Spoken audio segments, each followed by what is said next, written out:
tell me if this sounds familiar. You're a product designer, you're an industrial engineer, you might be a mechanical engineer or work in mechatronics. It's your job to solve problems. It's your job to differentiate yourself. It's your job to position yourself as the marvelous creator. But that, of course, is easier said than done, which is why today we're going to be talking about how to think laterally in a design environment. And to help me out today, I'm thrilled to be joined by Peter Mckinnon, Managing Director, Founder, and Chief Evangelist of the Rotocaster OmniWheel. G'day, Peter. How you doing, mate? Good, thanks, James. Thanks, so today we're going to be talking about how to think laterally in a design environment. Now, you've got lots of experience doing this. What's a great place for somebody to start? I think the first thing is to recognise that most of us through our education system being taught to think fairly hierarchical. In a design environment, and I think the best design solutions probably come from cues out of nature. I think that tells us that, things are more interconnected in a molecular or organic structure where they're all interlinked rather than, put together in a hierarchical chain environment. So I tend to use more of a molecular thinking model to try and isolate the problems and challenges from that start, just starting in a simple sense.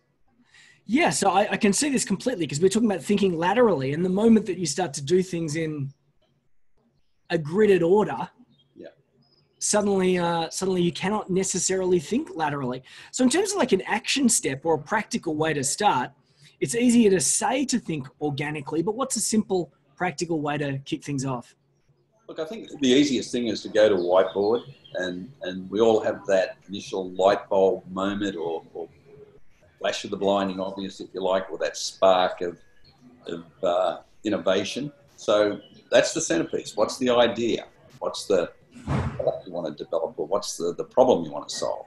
So that goes in the center, obviously. So just a big white piece of paper and write the spark of idea in the center. That's it. Just put it up in there in the center.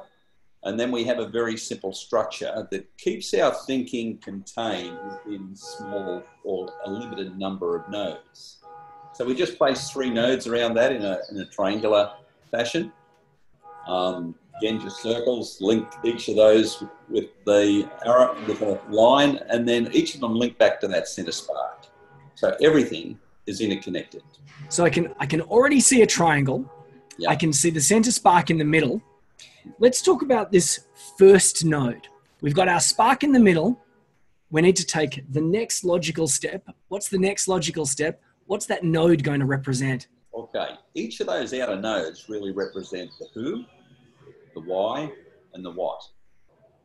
So we fill those in, and then we can develop off each of those nodes.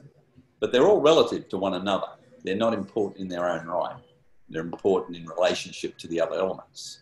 So we can then start to develop our thinking from those, isolating in the first, the who, the customer, or the end user. What really are their needs or demands, or their nightmares or aspirations, as you'd put it, Headaches, obstacles, aspirations, and desires is the language that I like to use. Yeah. So if we're talking about our 3 nodes, it sounds like we're starting with the first node would probably be the user. The user, that's it, correct. Who's it going to serve? And what are the sorts of things that we might need to know about this user? Yeah, that's it. Well, give me some examples, maybe with a project that you've worked on or a project that you're familiar with. Okay, well, one particular project we had was designing a hand truck, a trolley, to be able to remove milk crates from a pallet without landing or lifting by the operators. So, we got to understand clearly what they were doing in an existing sense, what the real concerns of the customer was, which was injury, personal injury, those sorts of things. But productivity was also a key issue. But we immediately know, for example, that in that instance, we don't have to create something that is fragile enough for an elderly 97-year-old to use. No. We can create something that's a little bit more robust. Yeah. But we also had the issue of different heights of users and those sorts of challenges, different strength, physical statures and strength capabilities, those sorts of things. So this is interesting to me because this is like marketing 101. Immediately, the first thing that you need to do is you need to know who your end user is. Yeah. And in the marketing sense, you draw an avatar. Is that something that you'd recommend? By all means, yeah. So as a simple first step, after you've got your Spark, you can create your node, which is the end user, and maybe even draw a little picture, of your avatar. Yeah. All right. So if that's our first node, the user, what's the next node? Second node's the why. Why does it solve a problem? What problem is it solving? How critical is that? One of the things I think we can all get very excited about an idea, but it comes down to three basic questions. Does it solve a problem? Does the customer care? If the customer cares, are they prepared to pay to fix it? Yeah. Otherwise, we can burn up a lot of that precious, valuable thinking time and creative time that we do have. So I see that a lot with a lot of the entrepreneurs that I come across. They've got a great idea. They've often got a target audience, and then they've got no one who's going to buy it. Or the people are not going to pay the money that they expect them to pay. Yeah. Or you've got the audience with a dire need. They might even pay it, but the solution is mining uranium on the moon, so it's too bloody difficult to do anyway. Yeah. So no one's actually going to do it. Sometimes there's that leap of faith that we all need to take. But it's good to start with the basics. So if the user is the who, we're now talking about the why, and we're talking about specifically the outcome. I don't know about you, but one test that I like to think about when I'm thinking about whether there's a real genuine headache or an outcome, I like to think, what other solutions have existed to this? What other alternative solutions were there to this problem before? And if someone says there was no other solutions, I begin to worry. Yeah, we find that the most difficult thing is to change people's paradigms. They're often linked into what is and what isn't. The hardest thing is introducing a product that no one really knows that it ever existed, or even that type of solution was available. Yeah. And that's where it turns back to as innovators or product developers, we put so much stock and value in the product, but not necessarily so much in the marketing, go-to-market strategies. And it is 10 times as difficult with something there wasn't a prior solution for. And if there's no headache, like no why, you actually end up with an outcome in, was it a solution in need of a problem? Yeah, A solution in need of a problem. We've had a few of those. Yeah. But the reason why I like to have a look at the what else is out there is that people often say things like, I've got this brand new thing and it's unique and it's going to solve this problem. And then I say, well, what else would have solved that problem in the past? And they said nothing. Then I'd say, then there wasn't really ever a problem to begin with. Yeah. Well, if nothing's ever solved that particular problem. So what's our third node? We've got the who, we've got the why. After the why is what are the key features of that product? What's it got to do or achieve? So we're talking about the functional aspects of the thing. Mobile, is it static? Is it heavy, light? What's it got to be? What are all the parameters that it can satisfy? Because now we're moving into the realm that I don't quite understand. Like, are you sort of like saying, are we building this thing out of plastic or metal? Is this what we're talking about here? Yeah, it gets down to, well, not so much that, but what's it got to achieve? What are the functions it's got to do? So is it more sort of like the features element? So, for example, if it's got to draw power from the sun, it's going to have a solar panel at the top. Yeah. If you're going to have to move it around, it's going to have wheels on the bottom. Yeah. So what are all those functional prerequisites? Yeah. Does it need a clock? So, for example, I remember one of my friends when I was about 12 said, I got the best invention in the world. I said, what is it? He said, sneakers with a clock. Right. yeah, I don't quite think that was a necessary functional feature of sneakers. Sneaker, but anyway, who knows? But when I was that age, they were doing everything with sneakers, pump soles and all sorts of fun stuff. So we've got the who, we've got the why, we've got the function. If we pull all these things together with our spark in the middle, where to next? That's the fifth node, which forms the prism, and that's the showstoppers. What are the key things we need to overcome and achieve if this is to work? And the showstoppers. Tell me more about that word. Okay, showstoppers. If we can't solve this particular problem or overcome this particular problem, then it's not going to be viable. Yeah. The key about that is actually prioritizing those showstoppers, because we see so many times that we put them all in one basket and we try and resolve them as a melting pot.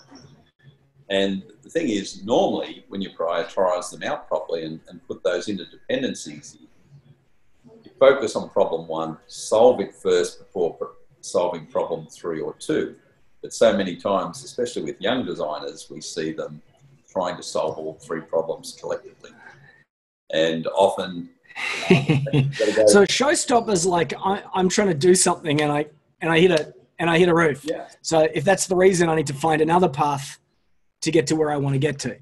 Yeah, it could be a mechanical issue, it could be a financial issue, or it could be an access to market issue. It could be any of those things. It could be a capital expenditure investment. Yeah. Could require huge amounts of cost with tooling that can't be overcome without additional capital. But then it can be quite functional. When one particular product we were designing, it had to have a particular type of nose to pick up a product.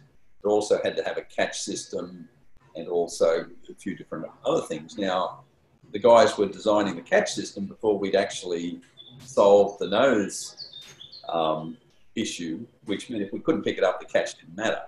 And how we picked it up ultimately determined what type of catch we needed to design. Whereas the guys were trying to do all that in one go, which meant we had to go back and redesign the catch system. So prioritising that out can save a lot of time. And that's where that organic thinking comes back into play. You create your own interconnected issues around that node. I can see it now I can see it in my head now too, because you've got the spark in the middle. We've got our 3 nodes. They've probably got an avatar over here. You've got some features and functions over there. We've got our headaches and maybe some of our competitors over there and what they are doing. But when you start to identify these challenges, they're going to pop out here and here and everywhere, aren't they? That's correct. That's the beauty of the molecular approach, is they can be joined back to anything that's key to it. Yeah. And then we can, if they're all here and they're all there, then we can have a look at prioritizing them and maybe say, this one's, we can't fix this one until we fix that one. So let's put like a little arrow from that to that. And we can't fix that one until that's fixed. So we'll do an arrow to that. And then finally we get to ourselves in a spot where we can see which ones are the most important to kick things off. Exactly. We use mind mapping a lot, but we still find there's a certain hierarchical linear structure to those. So, we find the molecular structure much more comprehensive in that sense. Yeah, right. Start in a molecular way. Don't think in hierarchies. When it comes to prioritization, then you might bring it back to hierarchies after you've assembled your organic structure. Yeah.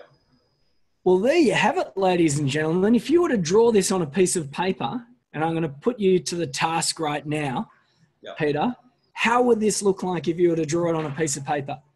I dare you. Okay, so... And I'm going to draw it on a piece of paper too. See if our Chinese whispers is working out here.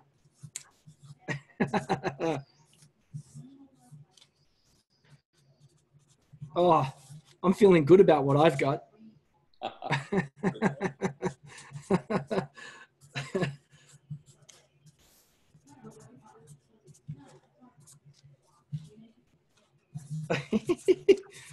All right.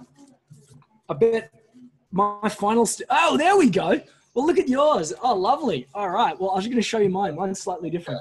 It's almost the same. I got my spark in the middle. I got my who, what. I got my who, what, and whys. And these are my different challenges that might all relate to different things in different parts. But either way, I'm suspecting, Peter, that there is no exactly right or wrong way for doing that, is there? No. It's simply that the philosophy that most things are interconnected and don't exist in a simple hierarchical structure, and we can get lost sometimes in that hierarchy. And in a work environment, often people all get dragged into a room, and then someone says, "Who's got some ideas?" And then straight, you end up with this list of hierarchy of ideas, which is never going to flow. And I'm guessing too that if you really want to stand out in a design environment, if you take the initiative, a brainstorm, jump up in the front of the room, and start to do that on a whiteboard, you're going to be a rock star. Oh, that's good. I think one of the key benefits is it forces you to really question your thinking and summarize it. Yeah. It doesn't allow you to end up with 15 items all under one thing that you just mentally can't deal with. So speaking of rock stars, if we're talking to industrial designers and product designers and people in mechatronics who want to differentiate, put their best face forward, what is one final piece of advice that you could offer this particular audience to help them go from being someone who can only see problems to someone who is the marvelous creator that is able to bestow solutions on the rest of the crew, like manna from heaven? I wish I had the answer to that because I've been. Don't sell yourself short. Look, I think it is. Don't give up. There is a solution there somewhere. So, don't give up. There's a solution there somewhere. Fantastic advice. Thank you, Peter Mckinnon. Okay. All right.